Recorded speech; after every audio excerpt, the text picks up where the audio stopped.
వారందరికీ సమాన అవకాశాలు అందివ్వాలి అనేటువంటి తపన ఏదైతే ఉందో మనకి ప్రస్ఫుటంగా వారు రచించినటువంటి రాజ్యాంగంలో మనందరికీ అర్థమయ్యేటువంటి విషయమే. బాబాసాహెబ్ అంబేద్కర్ గారు వారి జీవన ప్రస్థానం సులభంగా లేదు. ఎన్నో కష్టాలను ఎదుర్కొని ఎన్నో ఇబ్బందుల్ని అధిరోహించి వారు ముందుకొచ్చినటువంటి నేపథ్యం. బాల్యం నుండి కూడా వివక్షకి గురై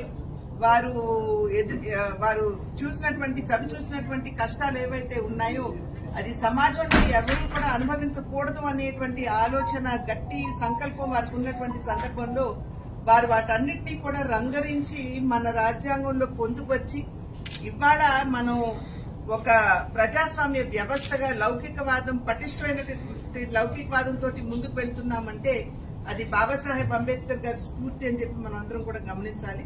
అయితే వారి జీవిత కాలంలో ఏ విధంగా వారిని కాంగ్రెస్ పార్టీ అవమానపరిచిందో మనందరికీ తెలియనటువంటి అంశం కాదు.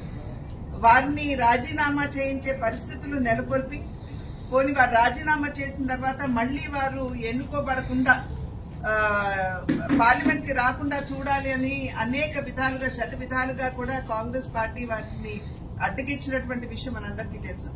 అయితే నిజమైనటువంటి వారసులు సాధారణంగా ఎవరంటే రక్తం పంచుకుని పుట్టిన వారు కాదు, కానీ మహనీయుల యొక్క ఆశయాల్ని, సిద్ధాంతాలని ముందుకు తీసుకెళ్లగలిగిన వారే నిజమైన వారసులు అని ఏదైతే పెద్దలు తరచూ చెప్తూ ఉంటారో, ఇవాళ చూసినట్లయితే బాబాసాహెబ్ అంబేద్కర్ గారి ఆశయ సిద్ధి కోసం భారతీయ జనతా పార్టీ చేస్తున్నటువంటి కృషి ప్రజలందరూ కూడా గమనిస్తున్నారని చెప్పి మేము భావిస్తున్నాము. సమాజంలో అన్ని వర్గాల వారికి కూడా న్యాయం చేకూర్చాలనేటువంటి దిశగా అడుగులు వేస్తూ, అదేవిధంగా మహిళల యొక్క సాధికారత కోసం ఏదైతే బాబాసాహెబ్ అంబేద్కర్ గారు అంకితమై ఉన్నారు దానికి సైతం భారతీయ జనతా పార్టీకి అంకితమవుతూ ఇవాళ అనేక కార్యక్రమాలు చేసుకుంటూ ముందుకు వెళ్తున్నటువంటి సందర్భంలో భారతీయ జనతా పార్టీ బాబాసాహెబ్ అంబేద్కర్ గారికి అర్పించేటువంటి నిజమైన నివాళి వారి సిద్ధాంతాలని ముందుకు తీసుకెళ్లటమేనని చెప్పి తెలియజేస్తున్నాం.